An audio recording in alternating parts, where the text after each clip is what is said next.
Stop! Ne t'enferme pas dans une religion de façade, car nous passons aujourd'hui au 2e commandement. La Bible nous dit « Tu ne te feras point d'image taillée ». Tu te demandes peu, être ce que cela signifie pour toi au XXIe siècle. C'est simple, Dieu est bien plus grand que toutes les représentations que nous pouvons fabriquer. Faire une image de Dieu, c'est essayer de le mettre dans une petite boîte, de le limiter à nos propres idées ou à des objets sans vie.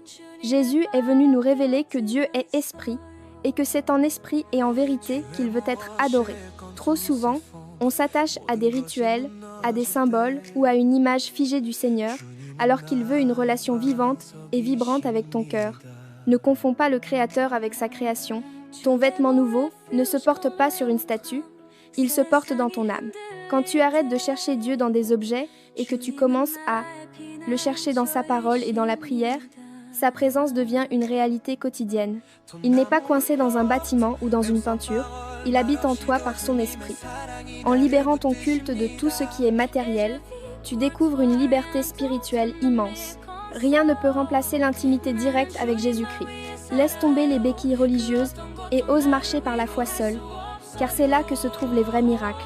Défi du jour, si tu crois que Dieu est vivant et présent dans ton cœur aujourd'hui, écris « Jésus si aime-moi » en commentaire. Brisons les limites religieuses. Abonne-toi pour ne pas manquer le 3e commandement, like et partage cette vérité pour libérer un proche de la religion formelle. Prions. Seigneur Jésus, merci parce que tu es vivant. Apprends-nous à t'adorer en esprit et à ne jamais te limiter à nos propres images. Sois le seul maître de nos vies. Au nom de Jésus-Christ. Amen. Pasteur Delphine Yomoxaderpine.